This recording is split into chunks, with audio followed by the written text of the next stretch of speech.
nongere mbasuze kandi mbifurize kugira ibihe byiza nshuti bakunzi ba Ibendera TV.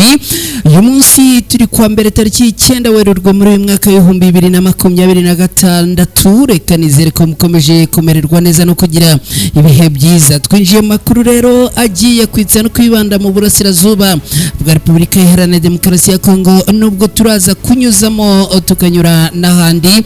Makuru akomeje kuvugwa hirya no hino ku isi. Abagore b'abanyamurenge batuye mu gihugu cya Kenya bakoze imyigaragambyo ikomeye cyane, imyigaragambyo baramukiye mu Nairobi, bakabasaba amahanga guhagarika ihohoterwa rikorerwa abanyamurenge. Ibi turaza kubyinjiramo ku buryo burambuye, uraza kunyemerera kandi nkubwire yuko ubu tuvugana amakuru amaze kujya akagaragara, aravuga yuko mu Kenya haramukiye ibitero bya FARDC n'abafatanyabikorwa babo, bakaba bagabye ibitero ariko bakaba bamaze gusubizwa inyuma na twirwanaho ifatanyije na mama 23. Turaza kubyinjiramo byose ku buryo burambuye. Ndaza kandi kukubwira ko Alliance Fleuve Congo mama 23 yashyize mu maboko ya CICR ingabo zisaga 5,000 za FARDC zari zarafashwe. Izi zikaba zamaze kurekurwa n'abarwanyi ba Alliance Fleuve Congo mama 23. Ibi nabyo turaza kubigarukaho. Hanyuma mu minembwe Alliance Fleuve Congo mama 23 irashinja ihuriro ry'ingabo za leta ya Congo kwibasira ibice bituwe n'abaturage mu bwoko bw'abanyamurenge, bakagaba ibitero bikomeye cyane. Ndaza kandi kukubwira ko Loni irimo gushinza inzego z'umutekano za Repubulika Iharanira Demokarasi ya Kongo na FARDC gufata abagore ku ngufu. Ibi nabyo turaza kubirebera hamwe muri aya makuru. Uraza kunyemerera kandi nkubwire ko Iran yamaze kubona umuyobozi w'ikirenga mushya nuje gusimbura Khamenei, Ali Ayatollah wishwe na Leta Zunze Ubumwe za Amerika. Bahaye ikaze rero muri aya makuru tugiye kwinjiramo kuri aya masaha. Nizere ko mumeze neza, nizere ko mukomeje kugira ibihe byiza. Niba wamaze kugera hano nyemerera unkorere like, uraza kuba ukoze cyane.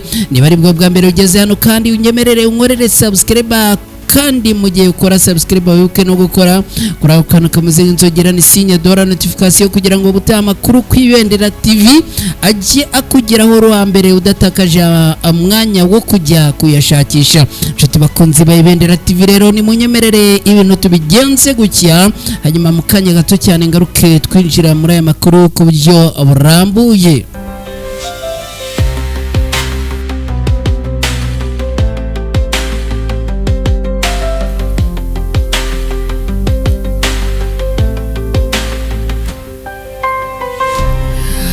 Nanone nongeye kubaha ikaze nshuti bakunzi bacu, tunahita twinjira muri aya makuru. Ariko mbere yo kwinjira muri aya makuru nyemerera nongere ngo ikaze wowe wese udukurikiye aho uherereye. Abari mu Rwanda tubahaye ikaze, abari muri Repubulika Iharanira Demokarasi ya Kongo namwe ikaze, abari mu gihugu cy'u Burundi, abari mu Bugande, abari muri Kenya, abari Tanzania, abari Zambia, abari Sudani, abari Malawi, abari na Mozambique tubahaye ikaze, abari muri Leta Zunze Ubumwe za Amerika, abari mu Buholandi, abari muri Canada, abari mu Bubiligi, abari mu Bwongereza no mu Bufaransa namwe tubahaye ikaze muri aya makuru. Twinjiyemo ku buryo burambuye. Abagore b'abanyamurenge batuye muri Kenya bakoze imyigaragambyo i Nairobi, barasaba amahanga guhagarika ihohoterwa rikorerwa abanyamurenge. Tariki 8 Werurwe muri uyu mwaka ni ku munsi mpuzamahanga wahariwe kwizihiza umunsi umugore ku isi. Ni ku munsi w'ejo rero abagore b'abanyamurenge batuye muri Kenya bakoze urugendo rwo kwamagana ihohoterwa, bavuga ko rikomeje gukorerwa abaturage b'abanyamurenge mu burasirazuba bwa Repubulika Iharanira Demokarasi ya Kongo. Iki gikorwa cyabereye mu murwa mukuru wa Kenya Nairobi, aho aba bagore bakoze urugendo rufite intego yo kugaragaza akababaro n'impungenge bafite ku mibereho y'abanyamurenge, cyane cyane abagore n'abana bakomeje guhura n'intambara n'ihohoterwa mu misozi y'umurenge iherereye muri teritwari ya Fizi mu ntara Kivu y'Amajyepfo. Amakuru aturuka muri aba bagore aravuga ko uru rugendo rwabaye mu buryo bwo kwamagana ibikorwa bavuga ko byibasira abanyamurenge. bavuga ko ku munsi mpuzamahanga w'umugore bahisemo kutawizihiza nk'uko bisanzwe ahubwo bakifatanya n'abagore bagenzi babo bari mu bibazo by'intambara mu burasirazuba bwa Kongo.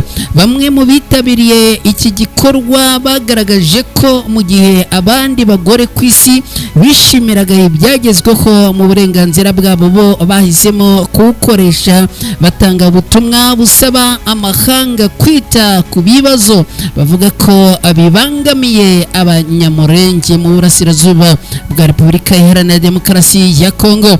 Mu buhamya bwatanzwe n'umwe mu bagore bitabiriye uru rugendo yagize ati, ku munsi mpuzamahanga w'umugore abagore b'abanyamurenge batuye i Nairobi nitwizije uyu munsi nk'abandi, twifuje kuwukoresha twifatanya n'abagore bene wacu bari mu mibabaro mu burasirazuba bwa Kongo. Twakoze urugendo rugaragaza akababaro kacu no gusaba amahanga kureba ikibazo cy'abanyamurenge bari mu ntambara mu burasirazuba bwa Kongo. Aba bagore bavuga ko mu bice by'umurenge hakomeje kuba ibikorwa by'urugomo n'intambara byibasira abaturage b'abasivile, harimo abagore, abana, abasaza n'urubyiruko. Mu butumwa bwatanzwe muri icyo gikorwa, bamwe mu bagore bavuze ko mu myaka yashize cyane cyane guhera mu mwaka w'2016 hari ibikorwa bavuga ko byatumye umutekano w'abanyamurenge urushaho guhungabana. Bavuga ko muri icyo gihe hari abaturage abandi moko bahawe intwaro, ibintu bavuga ko byatumye haduka imitwe yitwaje intwaro yagiye igaba ibitero ku bice bituwe n'abanyamurenge. Ibi ni bimwe mu byo bavuga ko byatumye intambara ikomeza gukaza umurego mu misozi y'umurenge, aho bavuga ko abaturage benshi bahunze ingo zabo, abandi bakabura ubuzima cyangwa bakabaho mu buzima bugoye. Muri ubu bukangurambaga cyangwa se muri iyi myigaragambyo, abagore b'abanyamurenge batuye muri Kenya basabye amahanga cyane cyane ibihugu bikomeye birimo Leta Zunze Ubumwe za Amerika, imiryango mpuzamahanga n'abaharanira uburenganzira bwa muntu kugira uruhare mu gushaka umuti w'ibibazo by'umutekano muke mu burasirazuba bwa Kongo. Basabye ko habaho ibiganiro n'ingamba zihamye zigamije kugarura amahoro n'umutekano mu bice byugarijwe n'intambara, ndetse hakitabwa by'umwihariko ku burenganzira n'umutekano w'abaturage b'abasivile. Aha muri aka karere ka Murenge kamaze imyaka myinshi karimo amakimbirane ashingiye ku bibazo by'ubutaka, ubwoko n'ubuyobozi bw'uturere. Aya makimbirane yagiye akurura imitwe myinshi yitwaje intwaro, irimo iy'abaturage n'indi irwanya ubutegetsi. Abanyamurenge bagize igihe cy'abanyekongo bo mu bwoko aba banyamurenge bagize igice cy'abanyekongo bo mu bwoko bw'abatutsi batuye mu misozi miremire ya Kivu y'Amajyepfo, bakunze kuvuga ko bakomeje guhura n'ihohoterwa n'ivangura rishingiye ku nkomoko yabo. Ibi bibazo byakunze kugaragara cyane mu bihe bitandukanye by'intambara zabaye mu burasirazuba bwa Kongo, aho abaturage benshi bagiye bahura n'ibibazo birimo kwimurwa ku ngufu, gusenyerwa ibice ndetse n'amazu no guhunga bya hato na hato. Mu gusoza ibi bikorwa byabo, aba bagore b'abanyamurenge batuye muri Kenya bavuze ko icyifuzo cyabo gikomeye ari ukubona amahoro arambye mu burasirazuba bwa Repubulika Iharanira Demokarasi ya Kongo, kugira ngo abagore, abana n'imiryango yabo bashobore kongera kubaho umutekano usesuye. Twerekeje muri Mikenke, reka nkubwire ko FARDC n'abafatanyabikorwa ababo bagabye ibitero abakaza gusubizwa inyuma na Twirwaneho abafatanyije na M23. Amakuru aturuka ahangara avuga yuko mu gace ka Mikenke muri teritwari ya Mwenga mu ntara Kivu y'Amajyepfo hagabwe ibitero bikomeye akaba ari imirwano ikomeye yahuje impande ziri mu ntambara mu misozi miremire y'ahangaha imurenge. Iyi mirwano yahuje ingabo za leta ya Congo FARDC zifatanyije n'ingabo z'u Burundi, imitwe yitwaje intwaro ya Wazalendo ndetse n'abacanshuro bafatanyije n'imbonerakure zo mu Burundi. Akaba rero ababongeye guhangana n'abarwanyi ba Alliance Fleuve Congo M23. Ku rundi ruhande hari umutwe watwirwanaho ufatanyije n'abarwanyi ba M23 bakomeje kuvugwa mu mirwano ibera mu misozi ya Minembwe, Mwenga, Fizi na Uvira muri Kivu y'Amajyepfo. Amakuru akaba avuga yuko bashije gusubiza inyuma abarwanyi bo ku ruhande rwa leta ya Congo. Amakuru aturuka mu baturage ndetse n'abandi bakurikiranira hafi biri kubera muri aka gace aravuga ko imirwano yabaye cyane cyane mu masaha ya mu gitondo, aho impande zombi zakoresheje intwaro ziremereye zikatakana. Bamwe mu baturage batanze amakuru yagize ati mu Mikenya habaye imirwano ikomeye cyane, ariko ingabo za FARDC n'abafatanyabikorwa bazo abasubijwe inyuma natwirwanaho ifatanyije na M23. Amakuru akomeza avuga ko kuri ubu twirwaneho na M23 bakigenzura igice kinini cya Mikenye, mu gihe ingabo za leta ya Congo FARDC n'abafatanyije zirimo kugenzura gusa agace ka centre ya Mikenye. Iyi mirwano rero ikaba ikomeje kugenda ituma abaturage batuye muri ibi bice bahangayika. Kugeza ubu amakuru akavuga yuko n'ubundi bamwe batangiye guhunga abandi bakihisha, bivuze yuko ibikorwa byabo bisanzwe byo gushakisha ubuzima n'imibereho byahagaze. Dukomeje n'aya makuru, nyemerera nkwibutse ko hano hari Kwibendera TV, nge nitwa Mukada. Yamaze kugera hano, nyemerere nkorere like niba ari bwo bwa mbere ugeze hano Kwibendera TV, unyemerere nkorere subscribe, uraza kuba ugize neza. Abarwanyi ba Alliance Fleuve Congo M23 barekuye abasirikare basaga ibihumbi 5 ni ingabo za FARDC zarafashwe n'abarwanyi ba Alliance Fleuve Congo M23 mu mirwano yabahuje hirya no hino mu bice bitandukanye. Ihuriro rya Alliance Fleuve Congo M23 yatangaje ko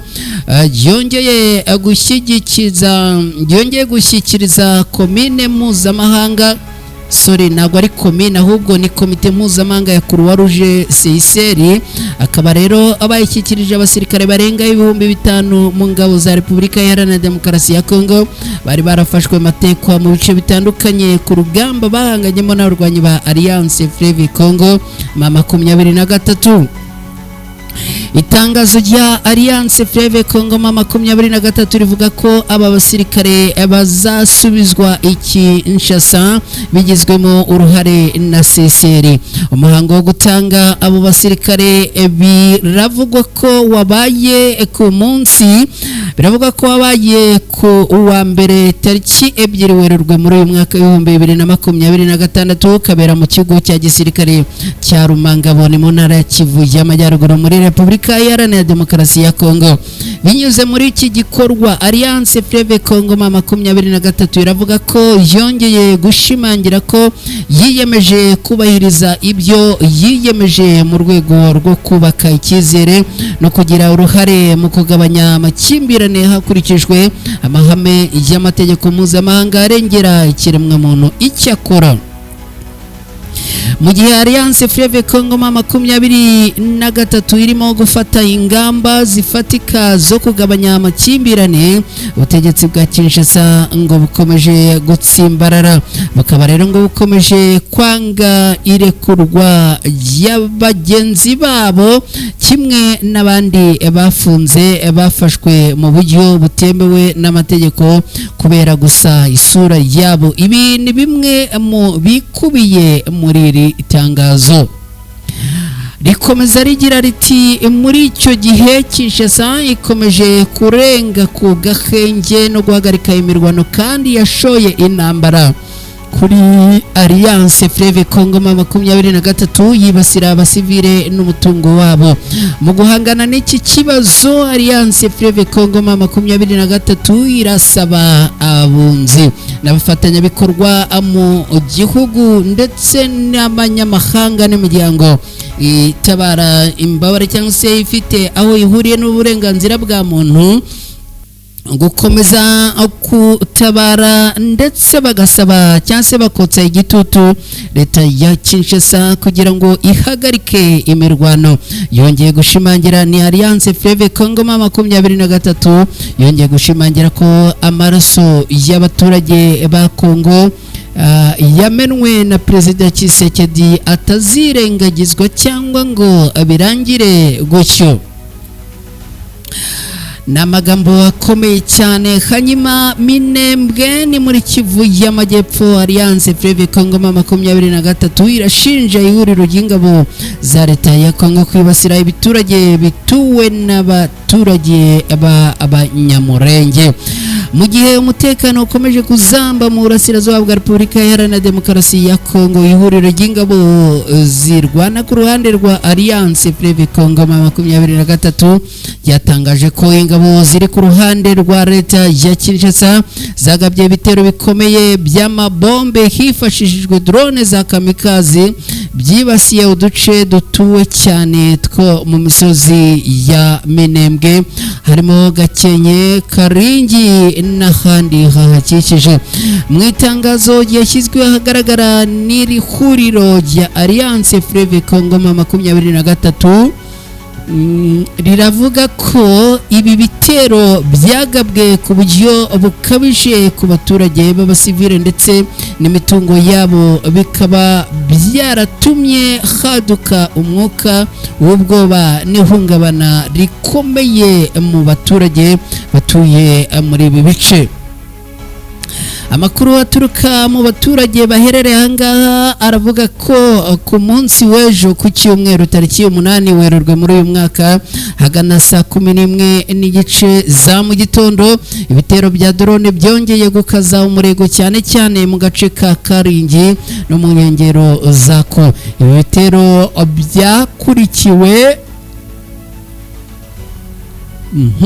byakurikiwe n'urusasu rukomeye rw'ibisasu bya rutura byatewe n'abarwanyi bo ku ruhande rwa leta ya Kongo, bikavuga ko ngo babiteye mu baturage. Ibintu byatumye benshi bahungira mu mashyamba cyangwa mu bindi bice biboneka ko bifite umutekano kugira ngo n'ubundi barebe ko basimbuka uru rupfu. Ngibyo rero. Hanyuma rero nyemerera dukomeje n'aya makuru nkubwire ko Loni irimo gushinja inzego z'umutekano za Repubulika Iharanira Demokarasi ya Kongo na FARDC gufata abagore ku ngufu. Ibi akaba ari ibintu bikomeye cyane, ni ibintu bikomeye cyane kandi ni n'icyaha gikomeye kubera ko ari icyaha mpuzamahanga. Yes, hanyuma rero aba bo muri Loni bakaba barimo gushinja igisirikare cya leta ya Congo FARDC na FDLR gukora ibi bikorwa by'urugomo. Agashami k'umuryango w'abibumbye gashinzwe uburenganzira bw'ikiremwamuntu muri Repubulika Iharanira Demokarasi ya Congo kagaragaje ko inzego z'umutekano z'iki gihugu n'umutwe w'iterabwoba wa FDLR byagize uruhare rukomeye mu byaha byo gufata ku ngufu abagore byakozwe mu mwaka ushize 2025. Itangazo ryashyizwe ahagaragara n'aka gashami ryasohotse ku munsi w'ejo rivuga ko mu mwaka ushize abagore basaga 854 n'abakobwa 672 bafashwe ku ngufu, harimo kandi hafi 80 bo mu ntara ya Kivu y'Amajyaruguru na Kivu y'Amajyepfo. Uyu muryango rero ukaba wasobanuye ko iyo imirwano cyangwa se imitwe yitwaje intwaro irimo mu bibazo cyangwa se iri mu mirwano nk'iyi n'ubundi ngo bizwiho ko barasa kandi bagakora n'ibindi bikorwa by'ubugizi bwa nabi.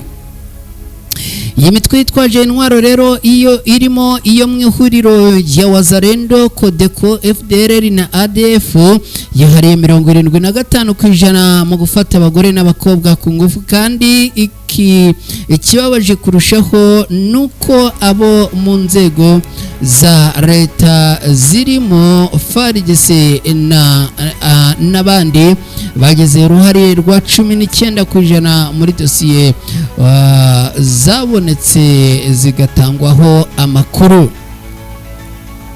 Aka gashami kagaragaje ko hari abagore n'abakobwa bafashwe bugwate igihe kirekire bakajya bafatwa ku ngufu kenshi n'ingabo za leta, polisi, abo mu mirwano ndetse na ahandi. Ibi rero bikaba byamaze kwamaganwa n'aka gashami kavuga ko ibi bikabije. Reka dukomeje n'aya makuru kandi nkubwire ko Iran yamaze kubona umuyobozi w'ikirenga mushya, ariko nyemerera mbere yo kwinjira muri aya makuru mbanze nkwibutse ko hano ari kwibendera TV. Nje nitwa Mukada, niba wamaze kugera hano nyemerere unkorere like, uraza kuba ugize neza. Niba ari bwo bwa mbere ugeze hano kwibendera TV unyemerere unkorere subscribe, unyemerere unkorere subscribe, uraza kuba ugize neza. Irani ku munsi w'ejo ku cyumweru yagize uwitwa Mojtaba Khamenei umuyobozi w'ikirenga wayo mushya, nyuma y'urupfu rwa se uherutse kwicirwa mu bitero bya Leta Zunze Ubumwe za Amerika na Israeli. Mojtaba watowe n'ihuriro ry'inararibonye muri Irani. Uru rwego rusanzwe rugizwe n'abantu 88 nirwo rufite inshingano zo gushyiraho umuyobozi w'ikirenga. Bakaba rero bamaze gufata umwanzuro wo gushyiraho uyu nguyu, akaba ari umuhungu wa nyakwigendera. Uyu witwa Mojtaba yabaye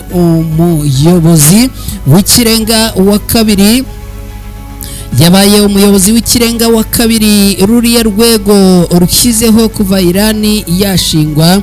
Nyuma ya se Ayatollah Khamenei rwari rwarashyizeho mu mwaka w'1979 nyuma y'urupfu rwa Ayatollah Ruhollah Khamenei. Irani yabonye umuyobozi w'ikirenga mushya ni mu gihe mu karere ku munsi w'ejo ku cyumweru gishize nibwo n'ubundi Israel yari yatangaje ko umuyobozi wese uzajyaho nawe akwiriye kwitegura ko abazamurasa. Ngibyo rero ko ibintu byifashe, ibintu bikaba bikomeje gukomera no gufata intera yo ku rwego rwo hejuru. Ni mu gihe n'ubundi bivuga ko usibye na Israel ngo na Amerika irwaye abategetsi n'abayobozi bo muri iki gihugu, aho Amerika ivuga ko abayobozi bakwiriye kumanika amaboko bakemera gutsindwa, hanyuma ubundi Leta Zunze Ubumwe za Amerika na Israel bagashyiraho leta nshya. Ubwo rero yashyirwagaho Ayatollah Khamenei yashyizweho n'ubundi bivuga ko ngo azazahura ubukungu bw'iki gihugu. Uyu rero akaba yaje gusimburwa na Khamenei ni mu rwego rumeze nkaho ari ukumuha icyubahiro gikomeye cyane. Hanyuma nimunyemerere rero twerekeze mu yandi makuru. Biravuga yuko Leta Zunze Ubumwe za Amerika zamaze gusezeranya yuko uyu nawe zigomba kumurasa byihutirwa.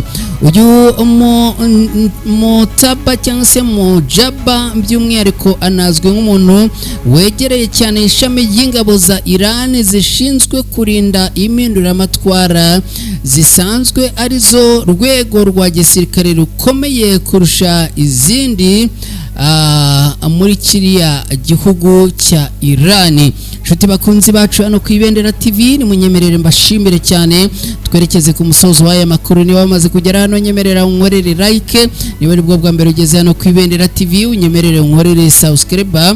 Mu gihe ukora subscribe kandi wibuke no gukora kuri ako kantu kameze nk'inzogera, ni signe de la notification, kugira ngo ubutaha amakuru ku Ibendera TV agiye akugeraho uri uwa mbere kandi udatakaje umwanya wo kujya kuyashakisha. Reka rero ibintu tubigenze gutya, buri mu kanya gato cyane tugane ku musozo.